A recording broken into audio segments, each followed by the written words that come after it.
Hello, everyone. Good to see you. Happy April Fool's Day. I had thought about it for a second. I thought about doing a live and doing the countdown, and that's it. But I didn't. Hopefully everybody's doing well today. Wow, we got a bunch of people in here. Surprise, 23 already. Let's see. We got Todd, Steve, Dave Dwyer, Beekeeping Bro. We got Brian at Castle Highs, John Lawler, Stephen Horner. We got Pastor Larry, Chris the Bugman. We got Tritone. We got Tom from Mac Apiaries, and I'm Stuffy in there, and DC's Bees, and we got Dean. Hey, Dean. And we got Drop Time Farms, Chris. And guys, it came.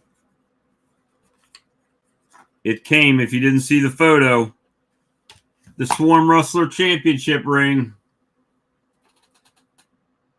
has made it. So, of course, it's going to be blurry because I'm trying to show it. But just a nice little bling for the Swarm Rustler Swarm Champion. So I figured, since it came in today, I would take a second and show it off a little bit, and just put it. I'm just gonna show it a little bit, and then we'll put it back in the box for right now. And then when the winner is announced later in the year, we will go ahead and get a display with the winner's name and everything on it, and then that ring can sit on there and spin. So it's nice, but you got to submit photos, guys. Photos and videos. So with your bottle and your swarm there, and we'll do a little thing. Just a nice little cool thing for a lot of people like to catch swarms. A lot of people, Todd is crushing it out in California right now. He's had several. And I came to an agreement with that video he did yesterday. I gave him two out of that because one was baited and one he caught in another baited box, but the other two were still hanging from the tree. So we won't count that. But today he submitted another one. So officially right now, I'll pull up the spreadsheet that I've got. Present, share screen, tire screen. Hopefully, and I'll try to make it big where you guys can see it. Right now, Todd is 4. Keith Laramore's got 3. The Bugman has sent me 2. Robert Souther sent 2. Tom got 1 early. Stuffy got 1 early. And Tracy Corbin's got 1 early. So it's heating up. And it's just starting to get started good, guys. Obviously, as it warms up and starts going up in the temperature starts going up and people's swarm seasons start happening, the numbers will change. It may look like the South has the advantage now, but we're getting ready to hit flow, and that swarm season is getting ready to slow down heavily down here. And so, once again, the ring is here. Just to show you, it wasn't just a photo. We actually do have the championship ring for the it's not going to show it. It just won't pick up. But it says Swarm Rustler on the top, Champion 2024, and got the Swarm Rustler logo on it. So if, in fact, you're using the Swarm Rustler and participating, it's got a nice little bling on the outside there, some bling on the top. Oh, I almost showed it for like a half a second. You could read it. But, yep. So that's it. That is it, guys.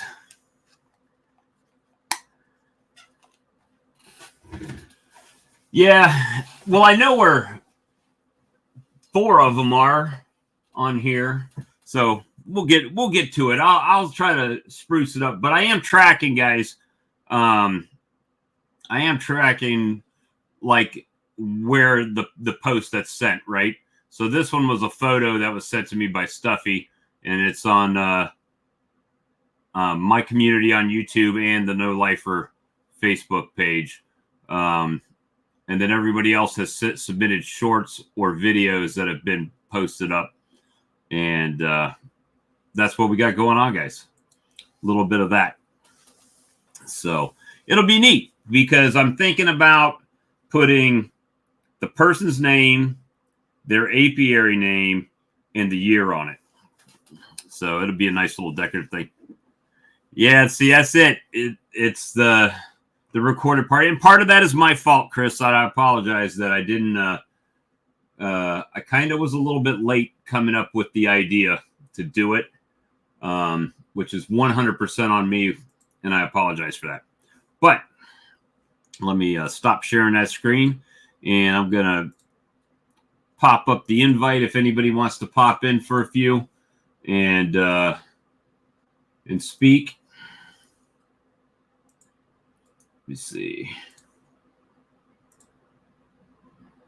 And, you know, when I can't wait to when it gets up to like Michigan and fill up 33 Mile Bees starts, you know, and I don't know if Jason at Bohemia Bees is watching, but he's a vendor for my lure.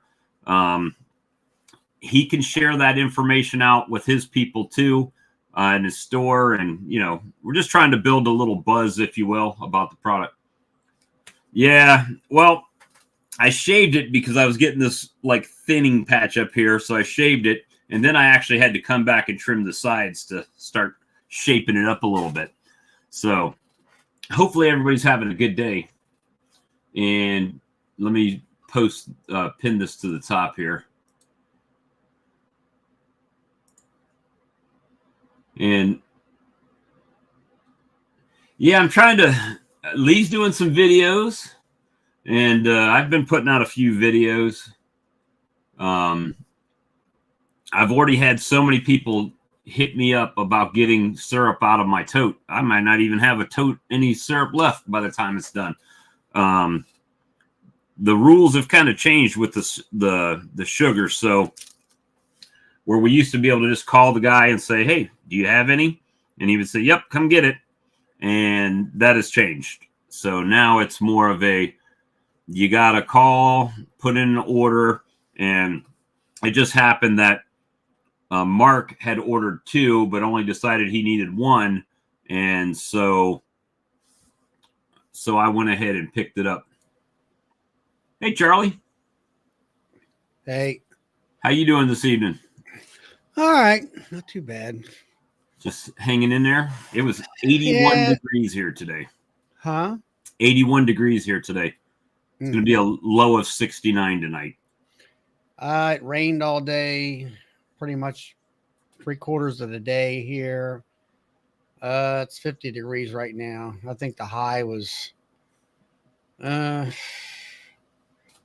don't know what the high was today. Tomorrow it's going to be, we're talking low 50s all week and rain. Well, low 50s isn't terrible. No, not really. Hey, and Steve.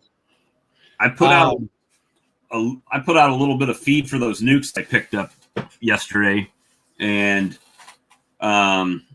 they really didn't. And I say really, I only put it out for my nukes. The other ones seem to don't care about it at all, and nobody touched it till late this afternoon.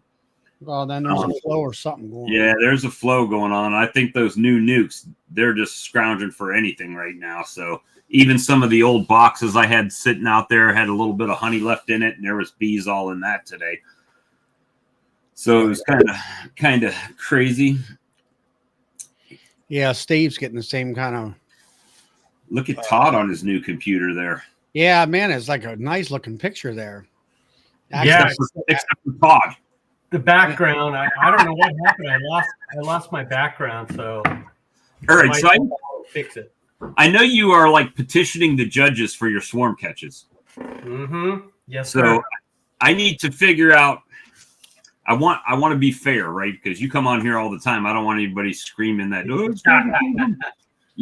anything like that. I mean, I caught 6 yesterday, and that one, I caught 6 queens in that bundle. So there was 6 queens in that big mass that was on the boxes. Yeah. It was massive. I've never seen that many bees in the. Well, I've seen that many bees in the air, but not in a swarm. It was virtually a cloud coming at me. So you used the swarm rustler. You had baited a box 2 days prior. Yep. And then you came out there at lunchtime to do some work or early in the morning, and they just landed on the boxes. They landed on both of them. And well, they landed on the first one. Then I put another one there because I thought, well, hell, they're not going to fit in this 5-frame nuke. So then I put another one out there, and then I put another one out there, and then I put another one out there. And the whole time I was standing in front of it, and I had 2 queen clips. And so every once in a while, a queen would pop out and walk around on the top. Wham, grabbed her. I missed one 3 times. I finally got her the 4th time. She had a red butt. It was easy to see her. And then you had one, after all those were on the boxes, you had one on the tree and one on the trunk and one on the branch. Yeah. But then you cleared all them off. Yeah. And today you went back out there with another box and sprayed it. Put another pro nuke down there this morning. Came home for lunch because I only live about 10 minutes away from the farm. Came home, ate lunch, went back out there. It was about 1:15-ish, 1:30. And that's the time when all this stuff happens usually. And I heard a roar and I started looking around and here they come. It was like clockwork right in between the eucalyptus tree and the willow tree. I mean, a dead straight line to the almond orchard back there. And here they come. And I was like, oh, crap. So they gathered on there and whammo. Well, that was another swarm. I take it back. That was another swarm because when I got there, I saw that they hit that box. But I had another one that I could see coming. And, I mean, it was just. So you're reaping the benefits of a commercial beekeeper. Yeah, I hope the guy is I hope it's not a health issue because I've heard of, health issues that keep the guys out of the fields or the orchards to pick up their bees. I mean, they're sitting out there. Obviously they're stuffed, but right. I don't know who it is, but I mean, you showed me some of those 5-framers. They were all slam full. Yeah, they're they should be in 8-frame boxes right now because I run 8s. Yeah, DC, that's what he's saying. There's a commercial beekeeper. He said it's about 600-700 yards away in the almond orchards, and his hives are casting swarms. And it's getting to be, at first I thought it was mine, but then the math didn't work out right when I checked for swarm cells a couple weeks ago, and so I was like, well, no, that's when all this started. And every time I hear a roar, I start walking around my hives to see who's exploding, and it's nobody. They're coming. They're using the same path. If I put a big net up there, I could probably catch them before they get to the tree, but they zeroed in on that tree. But now, I mean, you have been having them land on the box that's baited too. Yeah. So not just on the tree. Yeah. So and then when I left today, I put 2 in the tree. I put 2 pro nukes in the tree. One facing one direction, one facing another direction. Dean asked Todd, are any of the queens marked? No, they are not. No. I did catch 2 virgins. So at least that's what they look like to me. But nobody was marked. Well, it's been crazy. And I knew this was going to happen because it rained on Thursday and Friday. And then Saturday, I don't know, the days are kind of melting together all of a sudden. But it was time because it was 72 degrees today. And I knew that was going to happen. I mean, even yesterday it was, 65. So it's that time. Tomorrow it's going to be 80. Tomorrow and Wednesday it's going to be 80. So I don't know. So last night when I got back at 9:30, I pulled all the nukes off the truck and set them. Opened the disc up to let them out. And mixed up feed and put it out there because I knew they were kind of slim on feed, right? And they didn't touch the feed really until later in the afternoon. It was only a few bees, not a lot on the feed at all. I did put a few Appy tablets in some of them, not all of them, because I didn't really want to. I wanted them to get used to, this is my home. This is where my home is, right? I didn't want to mess around with them too much. Yeah. And then give them to maybe the weekend and then transfer them over into a box with some drawn comb and then probably toss a feeder on top of them and let them start packing that thing out. So we'll see what if the drawn comb factor helps out a bunch for them or not. It will. Did you say you were going to save those nuke boxes? Don't spill it. I'm live. No, he got burnt one time. Hi, Amy.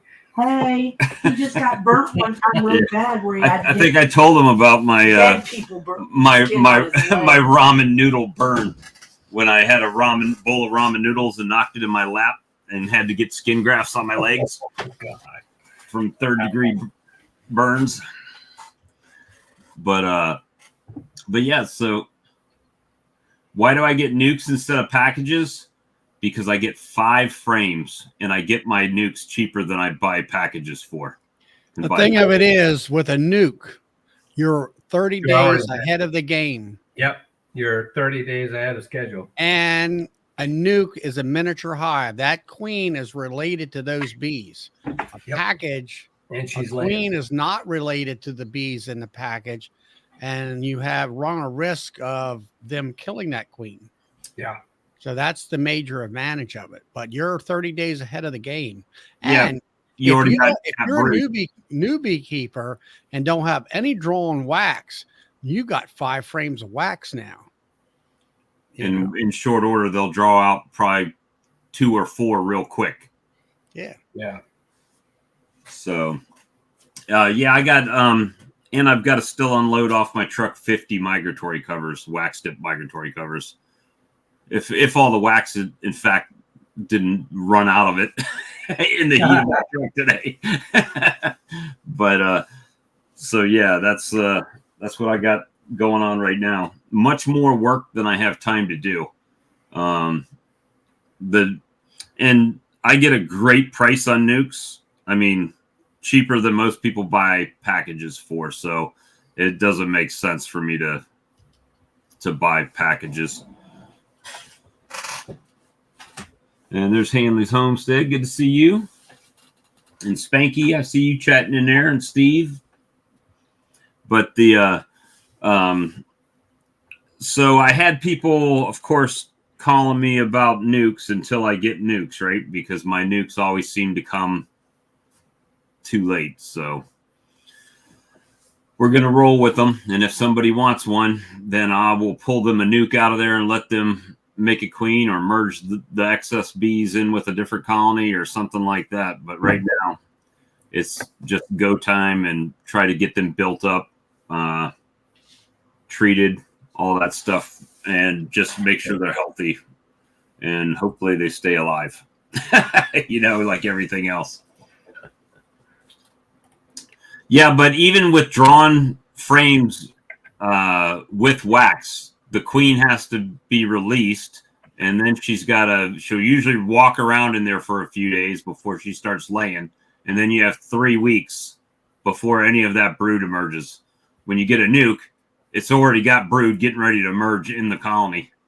So if you got a good nuke, you got 3 frames. Like I sold 8 boxes of bees over the weekend. Every one of them had 3 frames of brood, and most of them had at least 2 frames of cap brood. It was darker cappings, meaning it's getting closer to hatch and stuff. So you're gonna your And hive's going to explode real quick within a couple weeks. And keep this in mind. If you're short on frames, those 5 extra frames, now I'm instead of 10 frames a box, I only need 5 frames per box to put with them. Right. So it does kind of save a little bit of time and money, I hope. I mean, I tell myself that. I've never bought a package ever. I've only ever bought nukes because I'm always short on comb, it seems like. Always trying to get foundation drawn out. So that's what I do. Doesn't make anybody else's way better or worse. Here we are at flow, right? We're coming up on flow. You put that nuke in there, let them go, and they should build up pretty quick. Yep, if you get swarm bees free, that's for sure. Yep. But if it's a choice for me to buy a nuke or a package, especially at the prices that I get my nukes at, it would be dumb for me to buy a package because a package is going to cost me $130. I buy my nukes for cheaper than $130, and I just gotta juice them up a little bit, give them some feed, give them a piece of Appy tablet, and off you go. But they were all flying today. They were looking good. And I got the peek in them because the lid kept popping up on one side of that thing. So I popped it up, took a peek. Yep, you guys are full. Closed it back, threw a piece of Appy tablet, closed it back, and taped it down.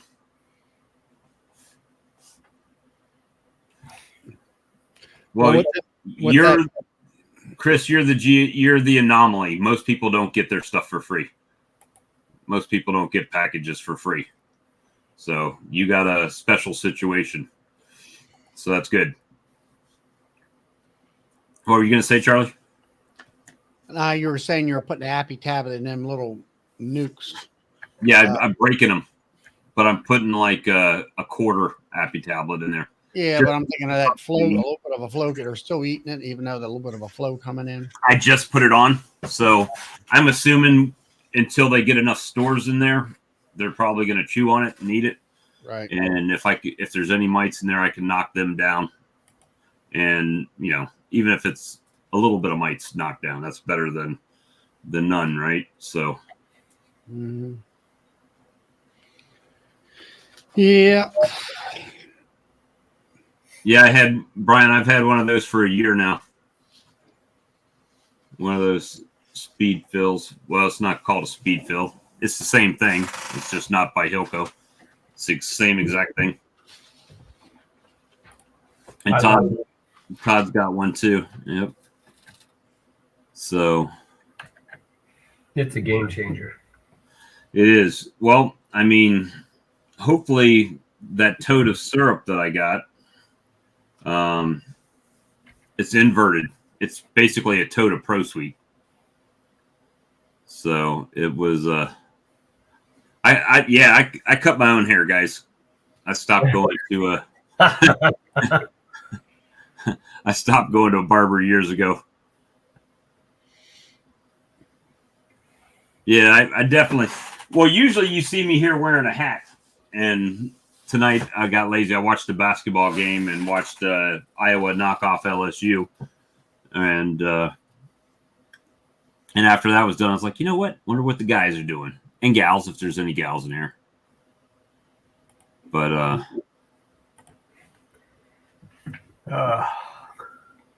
sorry, I'm trying to email myself a picture from my phone, and I'm having issues. Hey, Sandy. From an iPhone to a Windows computer now? Nothing better. What is it? I'm trying to get a background picture. I had one the other day. I don't know why it's doing this, but it should be in StreamYard. It should be. Yeah, I mean that's where it's been. Well, I don't know why it's not there. Let me go check. I'll be right back. Well, I don't have the Hilco speed fill. I made my videos on it last year when I was trying to figure it out. and it's up. One of them is called. Is it Hard Luck Honey or something like that? But it's a pretty good video. I don't get it. I mean, Hilco doesn't offer me anything for doing anything and talking about anything. So, matter of fact, he hasn't even reached out to me about anything. So, I haven't $20 every month to a barber yet. Actually, I got my clippers. This I'm gonna tell myself. When I was in the regular Navy, that was my job on the ship, barber. So, I procured a government set of clippers that I've used for 35 years. The same set of clippers, and all you had to do is put a what do you call it, a guard on, and go, yeah, you're done. That's it. And keep the neck shaved, and I'm good. And I'm golden. So, Charlie, what do you got planned for your bees? What do you got going on? Well, let's see. I went through my hives Friday or Sunday morning. At least Sunday morning was supposed to be sunny, but it was overcast. So I did some video work, and I put my nukes that I had there for dead outs. I put them in 10 frame. I put the one hive out there on the end into a demery mode with honey super on it. Wasn't really pleased with what I mean. Yes, there's plenty of bees in there. There was some brood frames, but if you look at like people like James, where they've got corner to corner carpet brood, probably 6 out of 10, or well, some of them, they were 6 frame nukes. They were like 4 to 5 frames of that out of those hives. And last year that queen was producing, just laying up everything. Right. So I'm thinking to myself, okay, this queen needs to go. It needs to be replaced. It's, I've learned a lot here lately. It's like the 8 nukes that I sold, they all had 3 solid frames of brood. Either they were carpet or they were carpet with everything else laid up in them with eggs and stuff. And then a frame of pollen and a frame of food, like I always, but they were fresh queens. And they were laying like crazy, just like James and Brad and them talked about, no more than 2-year-old queen. So I've been talking about, where I've had those dead outs. I felt like it was a queen issue more so than varroa or viruses or things of that nature. And I still believe, by looking at observing my fresh queens over here on the nuke side versus my older queens. And then I did put some new queens in there last summer when I had queen issues right in the middle of the honey season. I think they were poorly mated and they weren't quality queens. I got some stuff from another guy, some cells from a guy that I mentored. So I think, I had a lot of dead outs because I had a lot of, cheap, crappy queens. So I took inventory. I still got 4 hives out there that are newer hives that are really busted. And I need to get out there before, because I'm coming your way. I'm leaving 4:00 Sunday morning and I'm buzzing down 95, coming down your way to go to Georgia. I got the call today. And, so I went ahead and I got 10 nukes coming in for replacements.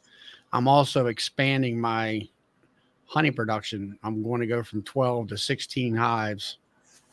And I had already planned to go up from 12 to 14. And I don't know. You're dealing with people when you're selling nukes, and it's like, I want you to be here at this time or whatever. And, we're fighting up here right now. Like like right now, Monday, Tuesday, Wednesday, it's a total washout, and maybe partially Thursday. You're fighting the rain, fighting the weather, and I had this one customer. I said, can you come a little earlier because it was going to rain Saturday afternoon, or they were saying by 6 o'clock. And so they finally should, we'll be there at 5:30. It's like, make it a little sooner. But anyway, I got them boxed up. They got here at 5:30. We talked for about 10 minutes or so. Then here come the downpour, and then you get a phone call 30 minutes later. Well, are they going to be okay in this little box?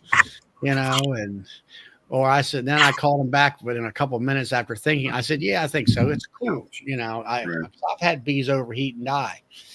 And they were in jester boxes that people had given me. I got some notoriety today, Charlie. Notoriety? I was at the VA hospital. Yeah. And I'm sitting in the cardiologist waiting room to see my cardiologist. And we're talking, me and this guy and his wife are talking about this show they had on the TV in the waiting room. And somehow we got talking about me being a beekeeper. And he says, oh, really? I'm getting my first 2 boxes of bees like this week or something, right? Mm-hmm. And I said, well, I've got a YouTube channel and we do these live streams. You can feel free to come in and, ask any questions or anything like that. He's like, I thought I saw you before. You looked so familiar. So that was pretty funny. But yeah. So then I called her back and said, put the box of bees up on top of the hive that you're going to replenish, and open up the darn entrance on it. So, because the next day was Sunday, right. It said it was supposed to be sunny, but at least it was dry and sort of overcast. So hopefully everything went well. And it's just like Tom and Melissa, we talked about it, where when you sell a nuke, once you get the money, the sale isn't really over with. You have to continue schooling the person, depending whether, how much experience the person has and stuff like that, where if you sell a bottle of honey, the sale's over at once you get the money, you're done, and all that stuff. So I'm looking at my honey stock and I'm not going to make it till July. There's no way. No. I don't know what I'm going to do, because I'm down so many damn hives, and I've already talked to one guy that I always buy a little extra honey from him because he's got the same quality of honey that I like. For me to get honey out, I would have to go to that pissed off hive that's got like 2 boxes on it, right? And I'm like, don't know about that. And that would just give me enough to make it a little while longer, right? You still have the same issues.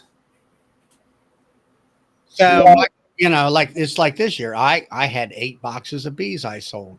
Well, if I hadn't promised them all the way, they were promised back before January to these people. If I could have used all those bees, right, I had to buy hardly anything. So, like I say, I'm shifting years. I'm going to say, okay, I'm going to go. I can sell 1,200 pounds of honey or more a year. So I'll have enough hives to produce that and a little bit more from going from one year to the next. And then the way my racking system is developed, if I put in 16 honey production hives, then I'll have enough space for 12 nukes. So right. I'll be instead of managing 30 hives, I'll be managing 28. So I'm down 2 extra hives, which, and then I'd already told the one guy on my club list, take me off of the nuke sales list. I'll probably sell some nukes, but I'll probably be like, a friend, like, hey, I need a couple of nukes. You got any to spare? And then I'll do it that way. Well, that way you're not that's why I don't really advertise it. So if someone asks me and I have them that I can spare, then sure. But I'm not beholden. I promised 4 months ago to sell these nukes. Right. So now it's like, okay, I'm going to have a dozen hives And if I need them, then they're mine. You know, I ain't promised nobody. And if I don't need them, and then as spring gets closer and people find out they got dead out, hey, do you have a hive to spare? Yeah, I can sell you a nuke. So that's going to be my model for the coming year. Steve said, I learned, I promise, but no delivery till late May. So he's in most of them around here are like April. They want an April date, a mid-April date at the earliest. I see people like Galloway Lights already has packages up in New York. He bought 10 packages or something. And for 10 days, he's already been feeding them from his little shorts that he puts out. Well, if you got a package, you better be feeding them. I mean, the weather sucks. Right. I mean, everybody talks up around here in Maryland talking about, early spring. Well, yeah, early March, we had a week or so of really nice weather. Oh, it's going to be great. And the last several weeks, it's been raining. We get one good day. Friday of this past week was a perfect day. Prior to that, we had 3 or 4 days of rain. We got Friday as a decent day. I got lucked out, and I sold 3 boxes of bees that day. I worked on bees that day. And then Saturday morning, I got another customer came in and got 3 boxes of bees. But by 2:00, I got to, here I am working bees to get to, what do you call it? Segregate the queen so I know where she's at and put my queen excluder in and all. And I got a video coming out on that. And here it's sprinkling rain, and then it would quit for a while and then sprinkle rain again. And then, like I say, by 6:00, you were done. It was pouring down rain. Tom and I'll take the rain. Tom and Melissa, I do a little bit of everything, really. I made more honey last year than I had any other year, which was not a lot to some of these guys. And then I sold some nukes. I sold about 20 nukes last year. And also I've sold some queens if people need them. So a little bit of everything. Master of none. Well, hey, James, take your rain, Charlie. What's that, James? Hello, everyone. I said we'll take your rain gladly. Okay. You can have some. We keep getting rain. You get rain too. It's just frozen. No, actually, we haven't had any snow or anything for what are we looking at now? 2 weeks. So, and in fact, our weather is, I think it goes below 0, I think today and tomorrow. And then we don't even have anything in the forecast, I think, that goes below 0 after that. So. Well, I saw your video. It seems like your bees are doing pretty well. Yeah, the cold only got, what, I'm going to say 5, maybe 6 hives, but I was a little disappointed at that, but then I'm thinking those are probably genetics I didn't want anyways. So it got up to 27C here today. Nice. We had what was it, 12 degrees, I guess. I think it got up to 12 degrees tomorrow. It's supposed to get up to plus 15 degrees Celsius. So we're getting some really nice weather now, which is perfect because our bees are hatching out. So our first round is already hatching out, and they've got sheets of eggs and larvae in there. So we are well on our way. Yeah, that short video or that video that you put out where you're taking that 6 frame out and putting it in a 10 frame, that was some fine looking hives there. Yeah, they were definitely out of room. We have we got a few more like that we got to do here yet, but most of those 6 frame nukes, we have 6 full frames of bees in there already, and most of them have got 3 4 frames of brood that is hatching now. So we had to get them out and get them into a 10 frame box. Mm-hmm. And they were all what, first year queens, you might as well call them. Those Fresh were new- all, yeah, exactly. Those were all queens from last year. So yeah, they so were. that's the difference. And exactly, and that's what we really need up here with our short season. We need these queens, and I breed for those queens. I mean, those are some of the genetics I select, so that they come out of the bee barn and they are in high gear. Yeah, that's like I'm sure you probably were listening in where I was telling Bob that that's what I'll say the light has come on in my head, understanding, the value of a young, fresh queen. And when it comes to having a robust hive that really can work for you. It definitely helps for sure. So we're seeing all of last year's bees kind of dying now at the front of the box. So I'm thinking our hive population has dipped, and we've hit the low of those populations, especially with the new bees hatching out at the rate they're hatching out. So in fact, Alan and I were just talking here tonight. We're probably going to have nukes ready to go. Well, I'm going to say without a doubt by the end of April. What are you guys on the way to do today? Well, we were just out at one of our apiaries, so we dropped pollen patties and filled buckets on 60 hives out there, and we dropped a few apivar strips in some of them there too. So the trees are in on those ones, and in fact, some of those are the ones that we put away with a full deep and a medium super for the winter, and we got to get another box on them. So they are already, both boxes are right full of bees already.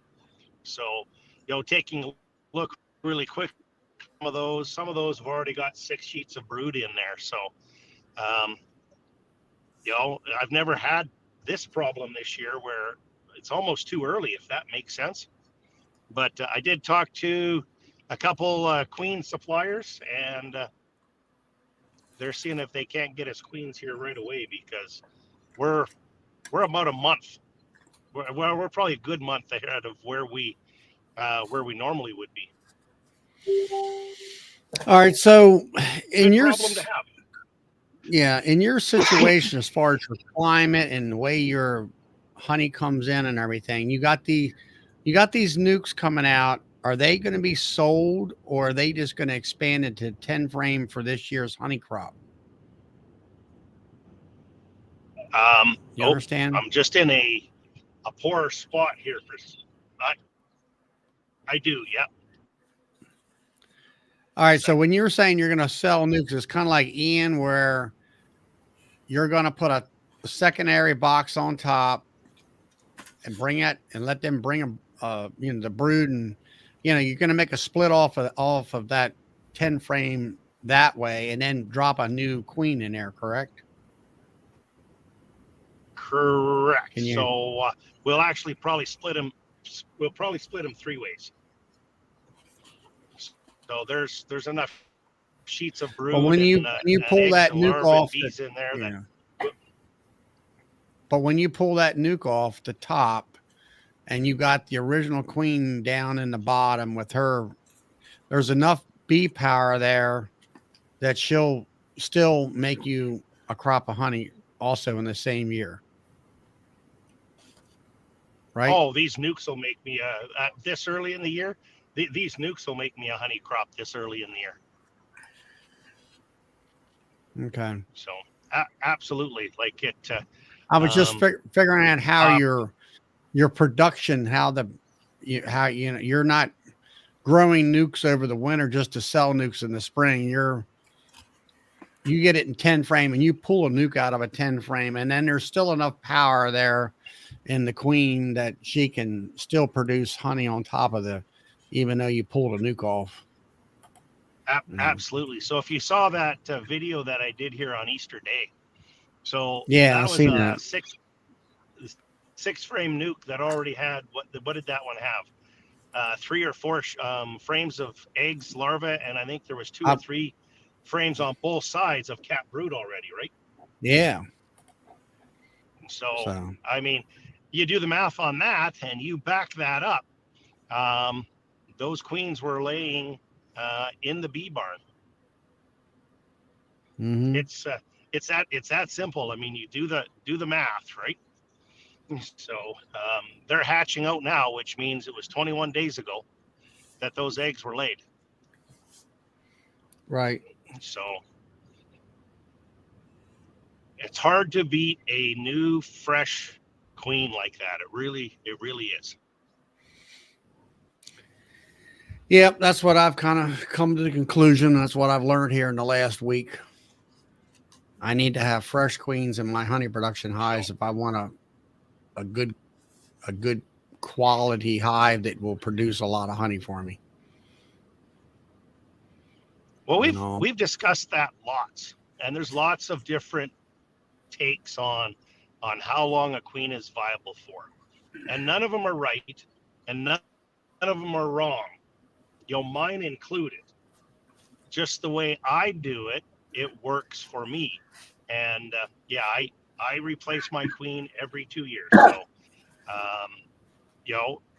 and the reason I do that, does that queen still have some life in it? Possibly, but you can see what a new, fresh, vibrant queen does for me, right? Well, see, that's what I noticed. That's what I started taking notice of. And I guess I've learned how to, I'm learning the signs of what the bees have been telling me better. Whereas like this first hive out here, yes, there's plenty of bees in there. Yes, she's laying, but is she laying whole frames of slabs of brood? No, she's laying smaller area, and that kind of stuff. So I'm like, okay, I can see that she's diminishing in her production. So Right. It's like definitely this year is definitely she needs to be replaced and stuff like that. So that's what that's what I've enlightened myself. I don't know. The light has come on. I understand what you guys have always been talking about, and they've talked about this at other meetings over the years. And it's like, oh, you're blaming the queen. Well, there's a lot of truth to that. The queen is the key of the whole hive. It isn't just the workers. I mean, yes, there's viruses and mites and all these parasites in the hive, but once you kind of get that under control, the rest of it's all about the queen. From what I've learned so far. Well, I mean, like I said, this works for me. So Alan and I, we've got a few hives out there that the queen is 2 years old, and he was just kind of mentioning that now. We popped the lid off of a hive with a fresh queen from last year, and that's a full box of bees. We popped the lid off of a hive from a queen that's 2 years old, and you can tell it's not as vibrant. It's still what I would consider to be a good hive, but it is not as vibrant as a new fresh queen from last year. There's a distinct difference.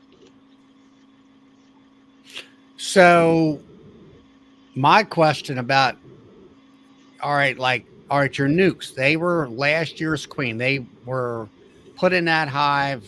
I don't know what month it would be in your area of the country. Probably let's June. Say, Let's say June.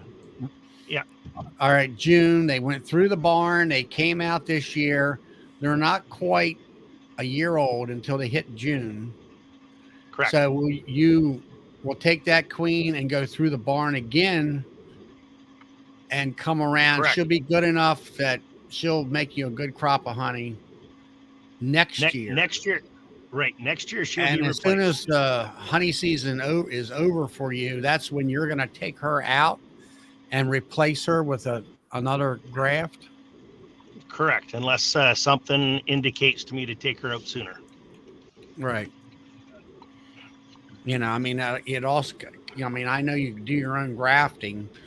I'm not sure just when all that takes place is trying to get queens at the time you really need them. You know, you don't want to. So, all right, I don't want to take up everybody's time here tonight, but I'm picking people's brains. That's Doug, I contacted that box manufacturer you were talking about, Yep. and it is going to cost me, after shipping and everything, $43 US per box from them. So basically, take the Canadian price you said the other day. They just switched it from CAD to USD, and then doubled it for shipping. That's what they did. Oh, those are those styrofoam boxes. Yep, the styrofoam ones. So they're cubing those boxes on you. It's not by weight. They're cubing the boxes on you, the buggers. Yeah. Yeah, I mean, it can't be that much weight, right? Because it's styrofoam. So even though it's 52 boxes to the pallet, it was going to cost. I still have it on here. No, I don't. I haven't got my shipping quote from them. So, Doug, those are the boxes that made in Edmonton? Yeah, BP grower. Okay, so they have a box now. I don't know if you're aware of it. So they're coating those styrofoam boxes now on the outside. That's supposed to make them a whole lot stronger. And I was talking to the manufacturer on that regarding, skunks or problems like that. And they figure that coating is going to solve that problem too. I don't know whether you're aware or you looked into those. Well, we had real skunk issues in that yard this winter. No problem with the boxes. Oh, okay, good. They had a pallet of 52 boxes. They're $23.80 USD, which is $1,237, and shipping of that pallet from there to here was $1,028. So $2,237 for 52 boxes. Wow. Which makes them $43.02 a piece. And you don't have any box companies in your area that you can go to? No, these are styrofoam. Those are those styrofoam, the poly boxes. So when Doug said the price that he got them for, I was like, well, that's a hell of a price, because if it's, I think you said something like $21, $22 Canadian. So you take 30%. What was it? 29 Canadian. Okay, so that should be around $20 US, right? Yeah. So I was sitting there 20 times 52. That's 1,040, something like that, and then, but you got to double the price because of the shipping.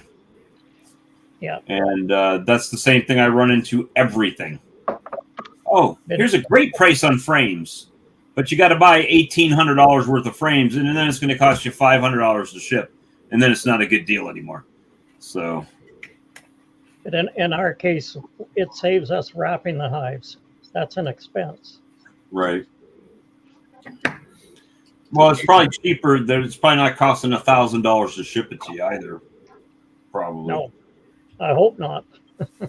So I like the license hives, but that's about the same price as the license hive, right? $43 or something, $50. So. The lysine is very similar in quality. The only problem is you have to put them together, and I don't think they're as strong that way. Right. Did you get all your wraps off and your boxes reset, Doug? No, just did the nukes because I wanted to get them unwrapped and moved a bit before they were flying. Wednesday we'll probably start. We're double digits starting Wednesday for the rest of the week. So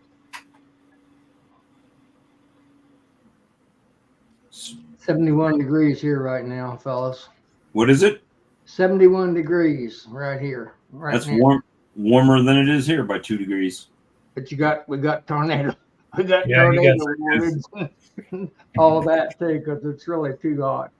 Hey, when that dew point gets to 60 degrees or higher, then you better keep your eyes open. Yeah. That's what I learned in Missouri. Spanky, how you doing, sir? I'm doing all right. Good. Glad to see you. Yeah. Just hanging out a bit. My wife brought me instant noodles as soon as I sat down in the sandwich, so that was good. But so it just seems like I got more work to do than time to do it at the moment. Isn't that just beekeeping? Yeah. Well, welcome to the club. Right. That's for sure. And I mean, my girls were bringing in pollen today, and they were pretty active. So I think they got a little bit of everything going for them now. Yeah, our pussy willows are out in full bloom. Our trees are all turning green. We got some trees that have got leaves popping out of them here already.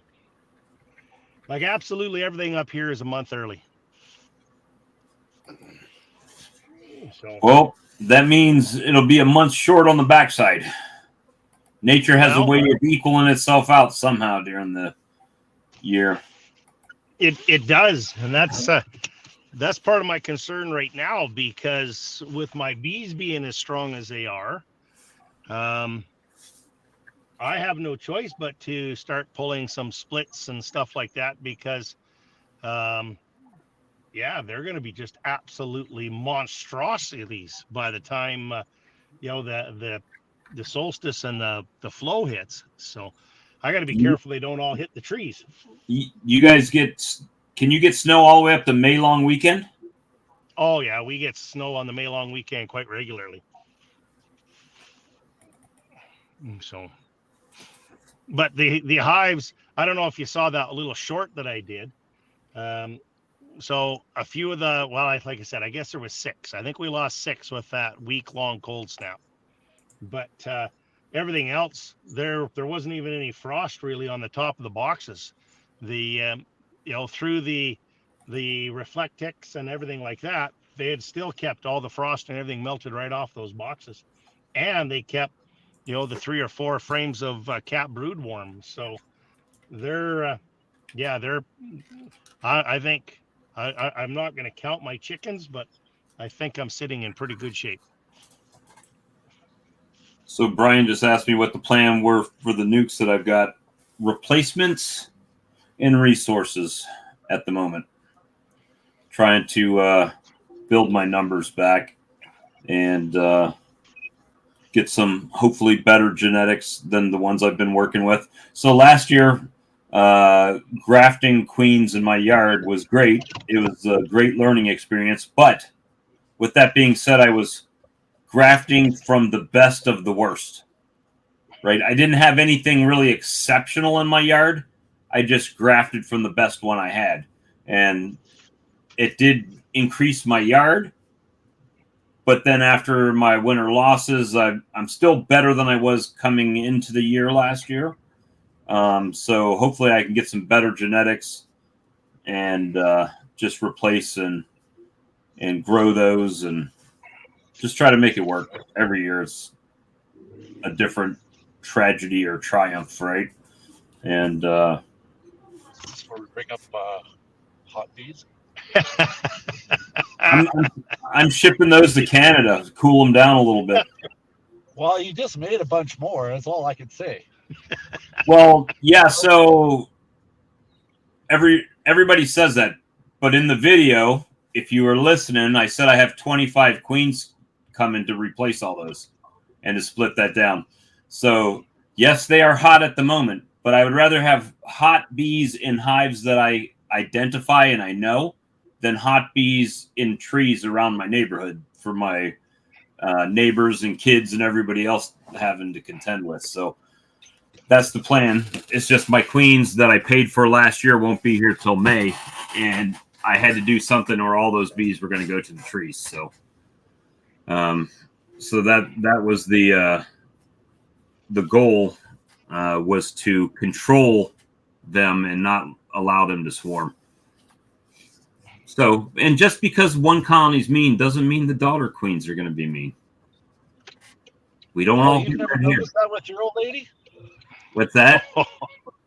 You've never noticed that? Mother like daughter? Or Mother like daughter, Bob. Oh yeah. Well, they say father like daughter. They everything, but it's not always the case. I mean, how many times have you bred something and got a crappy queen off a good queen? Oh, quite often. Yeah. So it goes both ways, right? So we're hoping that they're okay. But when I made the splits, I was like, if these queens don't come back mated, it's not going to hurt my heart. It's just keeping that big colony that's in 4 deeps from swarming off. And then you're And I going to can pinch break. her off and get your queen, right? Yeah, so I got 25 queens coming. I'm going to break that colony down all the way to the And then ground. you get rid of that. Get rid of that old queen. Yes, I'm going to get rid of all those queens and make splits off of it till there's nothing left of that one colony, and it turns into, I don't know, 5, 6 nukes, probably 7 nukes, and then replace the queens in the splits that I made with them. So I'm going to eliminate all those. But And these queens will be mated already, right? correct. Okay. Yeah, so so with that, I mean, I felt the most responsible thing for me to do was to be a beekeeper and control that situation, because they're huge. That colony is huge, right? So splitting some bees out. The other thing I was thinking of, because you have drones and that, they're going to go out and breed the other. You have new queens that are mated. Now you're still passing that genetic on. Right. What would you have me do? Oh, I'm just saying this. That's why I was asking if the queens were mated that were coming. Well, the queens that are coming are mated. So my question would be, and I've heard about 1,000 different things to do, and about 700 of them are kill that colony. And I mean, honestly, that's what I get right there. There's, just kill the colony. I wouldn't want that anywhere around my yard. And then I sit here and I say, you know what? I spend 365 days a year trying to keep these colonies alive. And then I go through winter and I lose 50% of what I do keep alive. And then one of these is hot. They're being bees, right? And most people say, just pour soapy water in them. So I personally don't like that idea. I'm gonna try to break them down. Will it work? Don't know. We'll see. But if I split them all the way down, they will probably change some demeanor when they get new queens. I hope anyway. We'll see. I'm gonna try to do it without killing them. You'll probably have to make sure you introduce that queen, Bob, with a queen cage and like a press-in cage. They being that hot, they may take a little while to adjust to a new queen. To adjust to their new situation. Exactly. So I imagine that I mean, we'll see what they look like when my queens get here. See, that's the other problem. I don't know exactly when those queens will be here. May's a long month, right? And we're just the first day of April, so it could be 2 months from now. Don't know. But in the meanwhile, this massive colony should be producing some honey. I hope. Is you guys' flow on yet? Yeah, we got a bit of a flow going on. I put some feed out for these nukes that I brought in, and nobody was touching it all day long. So until the very end, just a handful of bees went on there, and I imagine they were from the nuke. I mean, it was not many bees at all. So we've got some flow coming in. It's starting to kick off. Nice. So Good deal. The ag teacher over at the high school down the street just texted me and sent a picture of what looks to be like, I don't know, 5 pounds of bees in a tree. I'm like, well, it's dark now. I'm not going to get them today. If they're there after work tomorrow, I'll think about it. Nope. Huge. You're not, Todd, you're not missing 5 pounds of bees, are you? No. Well, no, these are too far away from mine. Oh, What He's is got- that on those, in that, Todd, what is that in that picture there behind you? Is that a bottle of whiskey or what is that on the top? Yeah. That was a mess yesterday, JW. That's what that was. Looks like me, you're trying to get a foot in the door there with an extra count maybe or something. No. Looks like a little bias. I didn't give him credit for all those bees. Hey, I caught 6 yesterday, and I got credit for 2. So that's how the Confirmed. crumbles. Well, I might put a whiskey bottle on there that was the case instead of that bottle was on there. I'd show him. Well, the thing was that some of those bees landed on the tree, right? And some of them landed in the box. But the problem with the one in the box is, like, what, 5 queens came out of that. Yeah, there were 6 So- queens in that swarm. Yeah. Bob's a cheapskate. Well, here's the thing.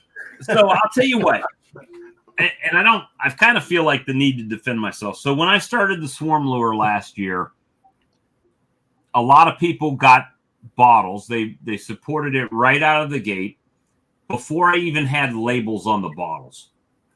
And I've already heard people saying that some people's videos don't have the label on it, right? And I'm like, yeah, but right? I know that's what it is because they bought it from me. And they bought it from me directly when I first started and they supported me. So I'm not going to gig them because they supported me and bought a bottle that didn't have a label on it yet. So there's been that. And then Todd's caught a couple. And it's like, yeah, Todd, I understand, but you're on like every live stream I'm on. Yeah. So now people will start saying it's rigged and collusion and everything, even though he's shooting videos of these getting Hey, caught. I'm just having fun. I'm not, And we're on the different side of the United States. Here pretty quick. I'm not going to have time to do all this. But I mean, who wouldn't want a championship ring? Todd, you were talking about that swarm. We've got no beekeepers within 40 miles of us. My son got a call one evening. People had a swarm in their yard and wanted to know if he wanted it. He went and picked it up. There probably are bees. As the crow flies, they were probably 8 to 10 miles from our closest hive. Oh, wow. So I don't really know how far they go. Well, I don't think those You're are my muted, Charlie. You never know. I say them bees are prairie bees because they're used to flying long distances. I was going to say, Charlie, that maybe it's because they didn't have anything to eat up there and all that. Oh, they got plenty to eat when you got 24,000 acres of sunset. Yeah. What do you That's call well, it? I know that, but I just Stuff. been a jokester. Steve did have both. He bought. Yeah, one I of the couldn't believe it. that they flew that far. That's crazy. Yeah. They had to be ours. Wow. Well, Todd's got the benefit of being like 600, 700 yards away from a almond orchard that a commercial beekeeper's dropped his bees there and I had.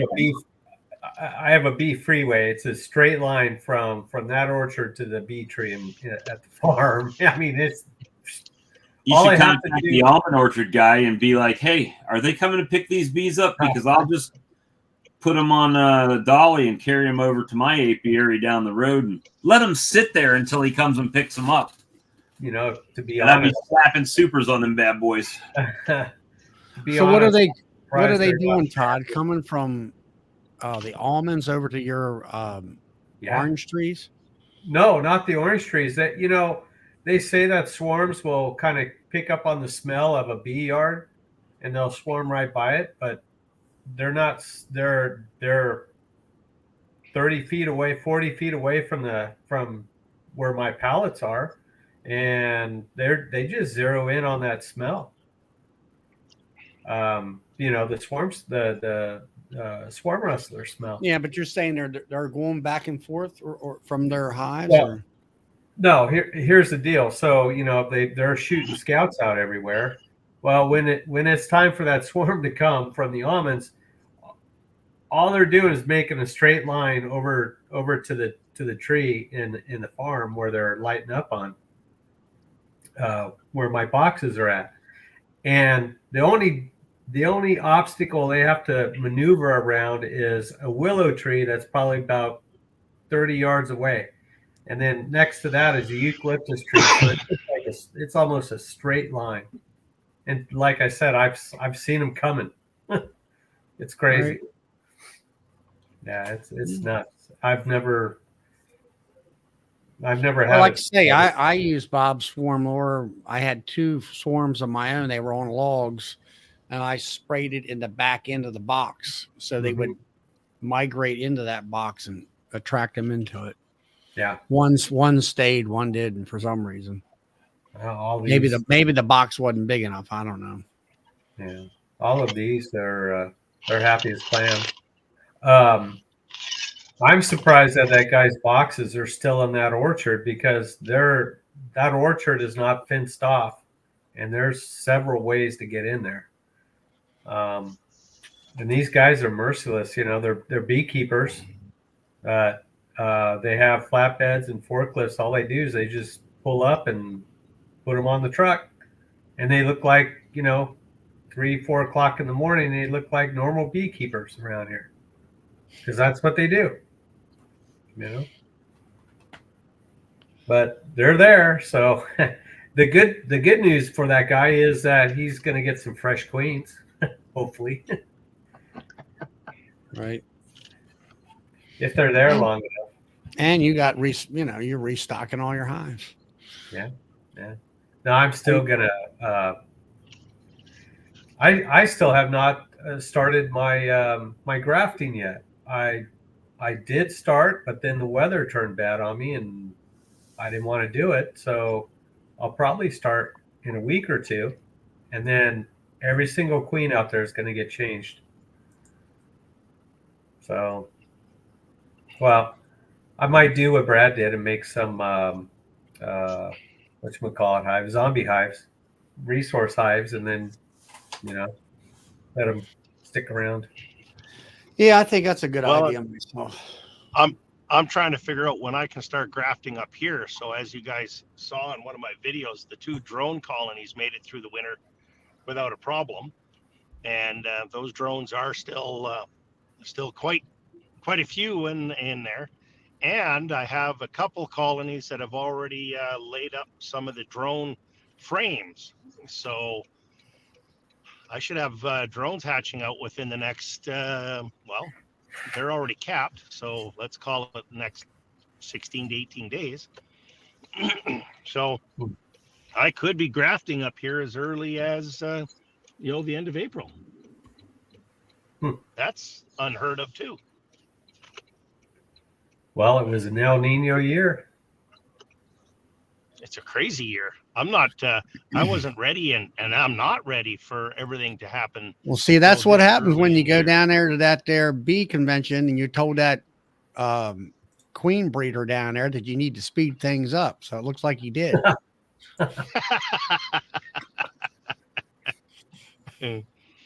So, I want to say something about what DC said. He said that those bees could be abandoned or for sale. Here's another thing I didn't even think about, but this happens quite a bit, and it has the last few years. The guys that steal hives, they'll if they've stole them early enough, like in January, they'll get a contract with a grower and drop them in those orchards and never pick them up again. They'll get paid, and they'll say, "Yeah, I'll be back. I'll be back whatever date it is to get them," and they never come back and get them. They just take the money and run. I'll just get that tractor you got there with that forklift and just kind of ease on over there and pick a couple pallets up, ease them over to your side of the fence.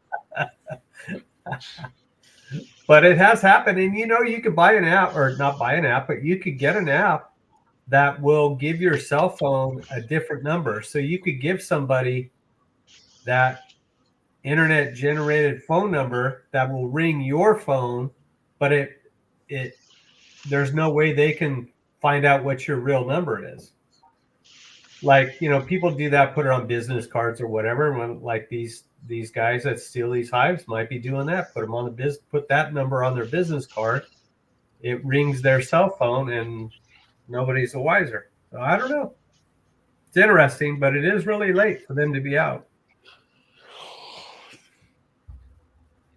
Did you get moving, Brad? Go ahead, Doug. I was just wondering if Brad got bees out yet. Yeah, I managed to get them out today.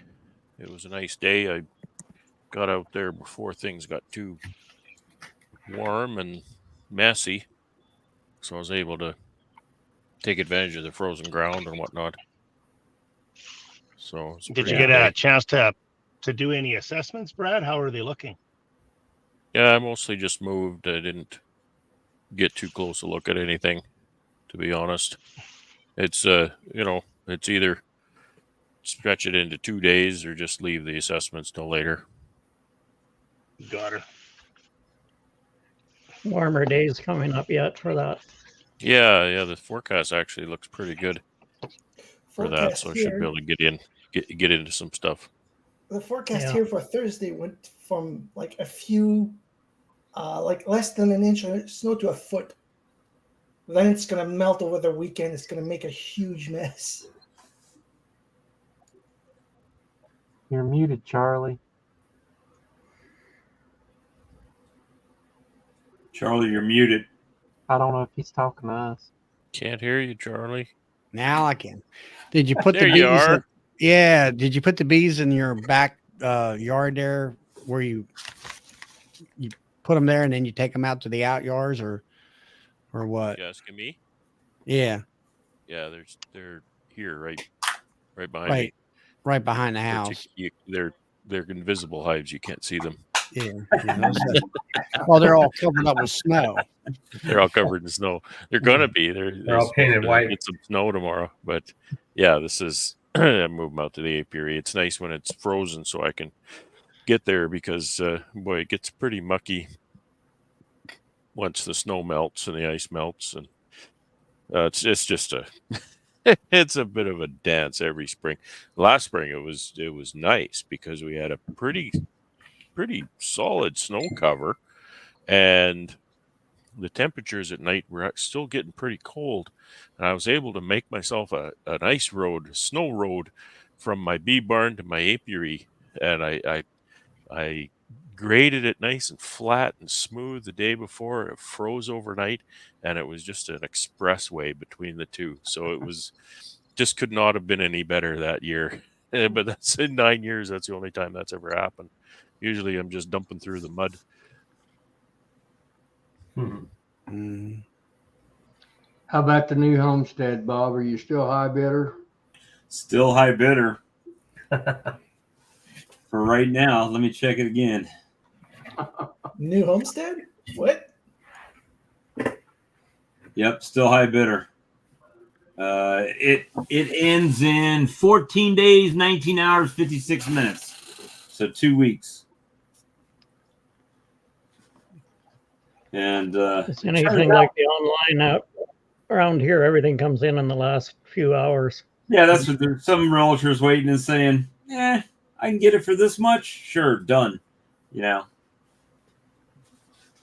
But maybe it slides through. Who knows? But I'm at the top of my range. I'm not gonna. What I put in there is my bid. That's it. My one bid. There's not going to be anything driving my price up. That's my price. So we'll see what happens. But is that the house you're in, or some new place? No, it's a new place. It's a farm. Is it in Saskatchewan or Manitoba? It's in Saskatchewan, which is West Virginia. Oh, I'll be with JW searching for Sasquatch in the mountains. There you go. Hey guys, Where's I'm going to sign off here. I just pulled up to the house here. I got to get the trailer unhooked and unloaded and get things ready for the morning. All right. all right. Good to talk to Hey, you. James. Where, James? Have a good night. Where's it at in West Virginia, Bob? You gonna bid on it? No. I've been to West Virginia. That's the poorest state in the country. Yeah, that's why I want to move there, because the cost of living is the lowest. What It's count? up near Parkersburg. Parkersburg, West Virginia. Near Parkersburg, yeah. I got to check this out. I showed it on the video, on the live the other day. It's only 2 acres, but it's 2 acres, but everything around it is like field. And but it's got a house on it. It's got a 36 by 100 foot steel barn with a concrete floor in it, and it's got a little workshop and a couple of little storage buildings on it. So That's pretty good. but the main thing is it would be paid for. Oh yeah, that's just this one guy, Donna. So looking if it happens, it happens. If it don't, well, I still right here, right? So no problem with it. That went out with him. But a 36 by 100 foot building, I had delusions of Lyson mini extraction line, bee store out in the middle of nowhere. Perfect. They'll be too poor though. That's the problem. You think so? According to Charlie. Well, West Virginia is not one of the most affluent states in the union, if you will. I don't know. I heard it's almost heaven on the toll booths. Well, it is. They say it's almost heaven,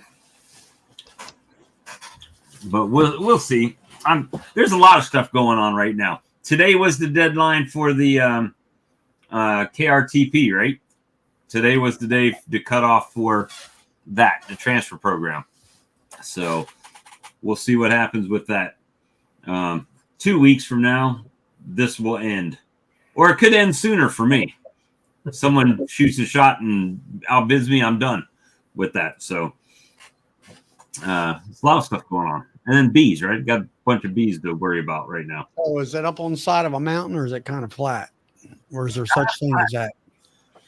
All right, Charlie, you're going to make me pull up. I mean, It's halfway. You're close to Navi, right? Someone's going to watch this tape later on and Don't do it, Bob. Don't do it. Don't do it. Dude, wait till the after chat. Don't do it. He's already Wait till the after chat. Someone will outbid me for the place. Hey. Sorry, Bob. I didn't mean to wake Charlie up. He must have been sleeping the other night when you showed up. Charlie you know what? I'm going to outbid Bob. Lock that cannon down, Bob. Loose again. He's got to get away after that bridge collapse. But we'll see. I mean, the house is like 1,500 square feet. It's not a big house. Big enough. I mean, it's me and my wife, right? Right. Yeah, no kids, so that's good. And because it was a farm before, the 2 acres is all paddocked off. So it's got fence around different sections of the yard. So apiary, nuke apiary, and another apiary. Or something, who knows? Yeah, keep a bear out here and keep a bear out there and keep a bear out there. That's it, man. But it's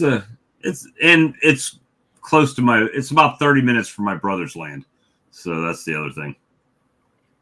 I thought it was a cute little old place on the, for the pictures you showed, Yeah, I know I may sometimes on the videos when I show something new and shiny that people think I'm like wealthier than I am or something. I'm not. Trust me, I'm not. I'm as broke as everybody else. It's just I sometimes buy like big trucks to haul syrup that I get twice a year and dumb stuff like that. But it happens. Can you sit by the road and sell honey there? Yeah, maybe not. I don't know. It's good. It might be the crickets coming by or something. But yeah, I mean it's on a main. I guess it's a main road out there. Yes. It's out in the country for sure. So, but we'll see. I can go to my brother's land that's like right in town. Right. Put a table on his property. Nobody can kick me off of his property except him.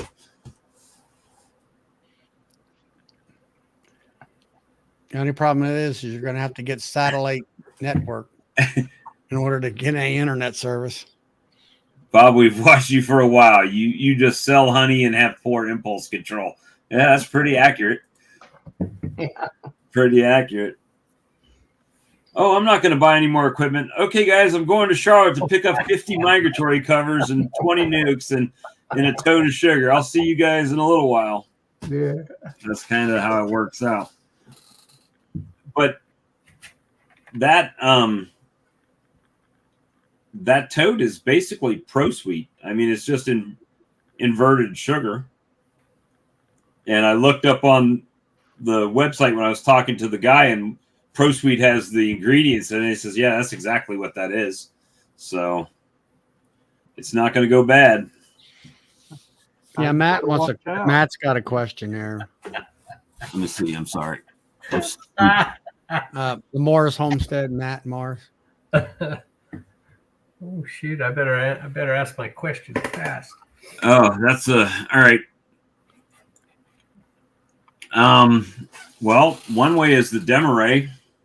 If you do it like Black Mountain Honey did it, he put a new box underneath and dropped one frame with the queen and that she's working on with eggs, brood, and larva, and 9 frames of foundation, and then put a queen excluder and two honey boxes, queen excluder, and then put the remainder of that bottom brood box on top with the foundation up there. You just have to go back and make sure you're knocking the queen cells down. And then I'll draw a comb to fill your brood chamber. Yeah, well, what he said is when he did it, he did it because it was getting backfilled with pollen and nectar. And well, I kind of answered the question there. When you have wax foundation, doesn't matter if it's wax or whatever it's made of, it's foundation. Get the foundation out, buy some drawn comb. I was wondering about that. He is saying that he just has plastic foundation that's been waxed. Yep. Yeah, whatever. Wax foundation, plastic foundation, wax foundation. Get some drawn comb in there. That'll help you in a big way. It's worth it. Well, would they swarm? I mean, you're not going to have the volume of bee. If they're working on brood comb. No, I think what he's saying is he's got his box that's full and he's trying to keep it from swarming, but all he has is wax foundation to give them room. And what's the saying, Brad? Foundation is not space. Oh, that thing. Yeah, foundation is not space. You need to give space to mitigate swarming. And foundation is not space. Drawn comb is space. Yeah. So buy drawn comb. And then draw comb for next year. Or take some of your honey supers, and if you're using deep honey supers. Well, we talked about this the other night, right? A lot of people use mediums for honey supers and deeps for brood chambers, and that's fine. No problem with that. That's your choices. But I'd always suggest to, especially a newer beekeeper, and especially somebody who wants to increase your colonies over the next few years, to have a honey super that's a deep, perhaps the first one that you put on, so that you can draw some deep frames for yourself, because those deep frames are gold when it comes to time to putting those in the brood chamber for things like swarm mitigation, right? Drawing, people always talk about, well, it takes this much honey to make, draw a pound of wax or whatever. Well, who cares, right? That's what you got to do. The gold of drawn comb, in my opinion, is not in your honey super. The gold in drawn comb is in your brood chamber, right? Get drawn comb in your brood chamber. Don't be trying to draw a bunch of comb in your brood chamber. Yeah, you can put a frame or two here and there, but that's not the place to draw your comb. The place to draw the comb is a honey super, because when do you use honey supers? It's not a trick question. When do you use honey supers? Anyone? When the flow is on. During honey flow, right? It's not a trick question. When do they draw comb? Also not a trick question. During a honey flow, right? So get it drawn in the honey flow, in the honey super. Then you've got drawn comb for your next season. When it comes time to mitigate swarming, you've got drawn comb. So if you decided to use deeps for brood chambers and mediums for honey supers, put on a deep brood honey super. Put on a deep honey super and draw yourself some comb, because that will be so valuable to you that season or the next. Once you get that extracted out, you got some nice honeycomb in there. You can put that in your brood chamber, and your bees will love you for it. Then you can give them fresh foundation in the honey super next year and let them draw out. And draw some more. I find as soon as they start, as soon as the flow starts to slow down, they stop building the comb. Then they start to backfill then. So it's the first part of your flow where you get your comb. That's right. That's right. And not only that, but that also gives you another advantage. People often talk about, well, I don't use queen excluders because they don't work. The bees won't go through queen excluder. Well, that's just nonsense. There's thousands of beekeepers who use queen excluders all the time and don't have that problem. Here's the deal, and I had this problem my first year because I didn't understand. If you can pull a bait frame above that queen excluder, those bees will be through there in 10 seconds, right? What's a bait frame? Anybody? Eggs, this is trivia night. I'm asking you all the questions. It's that brood frame above. Brood frame. Open if possible, but sealed brood is okay too. And failing that, maybe something that's got some nectar in it or whatever. Some open brood, boy, that's perfect. So if you've got your first honey super as a deep, then you've got the luxury to pull a frame out of your brood chamber, put in honey super, and then those bees will come through that queen excluder like nobody's business. But so really, you wouldn't really need a honey or a queen excluder on that, would you, Brad? Because these main goal here is to build comb. If they put brood in there, that's good too. It all depends on your goals. Absolutely. A guy wants to run singles, you might want to do that. If a guy wants to run doubles, then do what Charlie says. So it all depends on what you're trying to, go after. My whole point here was with the conflict. And people say, well, I can't do that because all my honey supers are mediums. Well, make one of your honey supers a deep. Problem solved, right? There's a momentum of mindset I notice that new beekeepers catch on to for some reason, that honey supers can't be anything but mediums. And that's nonsense. Honey supers can be anything you want, right? A honey super is the box that has the honey in it. Don't talk to me about, well, I put a super on there, but I didn't want to put a deep. Well, is it a deep or is it a super? What is it, right? Calling a medium a super. Well, a medium isn't a super. A medium is a medium. And a deep isn't a brood chamber, it's a deep. It can be a brood chamber or it can be a honey super. It's terminology here. And so you can put anything on for a honey super and you can put anything on for a brood chamber, right, Charlie? You can use medium brood chambers if you want, right, Charlie? Right. Right. I But know beekeepers who do that. with Matt here, I think he's pretty new. So don't get into the mindset that you're all about honey. It's like everything else. You got to build your equipment, i.e., drawn wax, whether it be for honey or whether it be for brood. So if he needs, for expansion or anything else, I wouldn't even worry about putting a queen excluder. And I put a deep box up. They're going to fill, if it's 10 frame, they're going to fill that 5 to 6 frames in the middle of brood.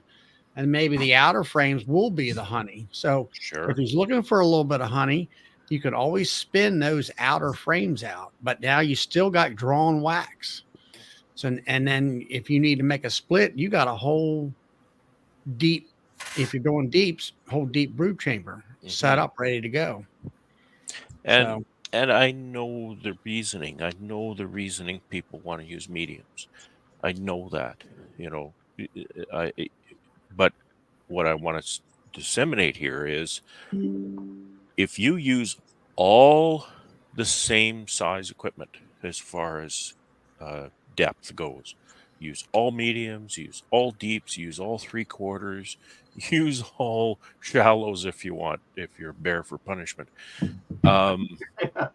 Because that opens a completely new world to you for universal size equipment, right? There's his comment, Bob. Matt was to not use excluders, just as much wax and growth as possible. Yeah, that's not a problem, and that kind of lends itself to what I was saying. Universal size equipment. If all of your frames are the same depth, then gee, that really frees you up. You put a frame anywhere. You can move a frame above an excluder for a bait frame. You can take a nice newly drawn honeycomb frame, put it in a bird chamber. It's all the same, right? You don't have to be worried about, well, that's a medium. I don't want to put a medium in a deep box. And well, that's a deep and I can't fit it in a medium box and I don't know what to do. So like again, Charlie, right? Charlie decided, I don't really like deeps. The suckers are heavy. Yeah, they can be heavy. And that's why you got a nice lifting machine, right, Charlie? That's right. That's why I have a lifting machine. I don't like lifting deep honey supers either, but all of my honey supers are deeps. I do have a few mediums, but my honey supers as a rule are deeps. I'll lift them by hand. I've got a lifting machine for that. So that's one of the chief reasons that I decide to go all one size for universally sized equipment so that things will always fit in whatever box I have. The reason I went deeps is because I've got 500 boxes and I don't need everything to be 2/3 additional money for that much, right? Yeah. Because mediums are the same price as deeps and you get 2/3 of the production. So you got to have 30% more money. And Matt Stizzy, unfortunately, he bought 6 medium supers before he realized deeps would serve me better. Well, kind of look at it this way. Those mediums are fine. You can make honey supers out of them. At least you only got 6 and not 50. Huh? Yeah, well, at least he's got 6 and not 50. Or he can do like I do. You can take 3 of them and make a complete hive out of them as a brood chamber area. Yeah, 3 mediums is 2 deeps. 3 mediums is 2 equals 2 deep. And so you I got don't know enough. how many hives are we talking about here? Go get yourself another couple deeps. No problem. That's right. No problem. Some people will also run a deep and a medium to get through the winter. I did that this year, but it's a pain in the ass because when you come out in the spring, she's always laid in the medium. Yeah, that's why I never could understand that process on that one. A friend of mine, he does that. He says he gets out there early enough to put a queen excluder in there. I think there's some brood in there and push the queen down, but that's a lot of extra work. So this weekend is going to be all about shaking the bees down as low as all the way to the bottom, right? All the bees to the bottom, queen excluder, and single brood chamber, and let them come back What up. I was doing today. Well, you want to make sure you got 110% of that queens in that bottom, when you shake it all down. Well, already I know I've done that once to 2 deeps, right? And now it's take that off and get them all down to the bottom and put it back on there. But the main thing here, I think that for Matt to take away and anybody else is that having a set standard of one size box, one size frame, whether it's medium, whether it's deep, it just makes the interchange way simpler, and it's everything is interchangeable. And also, when you go to extract it, your extractor should be easier to balance because they're all similar weight. Like if sometimes I have mediums and sometimes I have deeps, so now I've got to kind of try to stagger the weight to make it more balanced because I'll have certain number of mediums, certain number of deeps, and a lot of the smaller extractors, like yours is a 30. So 30 is probably not like this, but I know I had a 918, so it would fit 9 deeps or 18 mediums. It would fit 9 deeps and 9 mediums. But so if you're running all mediums, it's going to fit twice as many frames. Now, not twice as much honey, right? Because they're smaller, but they're not 50% smaller. They're 30% smaller, so you're still getting more honey per spin cycle out of those 18. DC had a question earlier on, what do you prefer, 5 or 6 frame nukes? My answer to that, 3 6 frame nukes fit on a pellet, let you put 2 honey supers on top. Works for us. That's a Canadian thing. That's what I prefer too. It's well, and again, this goes back to what we were just talking about, right? Why do I like that so much? Because I don't need anything different for the honey supers, because my 10 frame deeps that I use on my production colonies, they go on my nukes as honey supers. And I don't need anything different. I don't need more 6 frame boxes. I don't need any different sizes, anything. All of the honey boxes just sit on those nukes perfectly. Yeah, because a lot of folks looked at your setup, I did it last year here in the U.S., and then what they don't realize is your boxes are thicker. The walls are thicker. They're 7/8? 7/8. Yeah. 7/8 instead of 3/4. And then your nukes are 6 frame instead of 5 frame.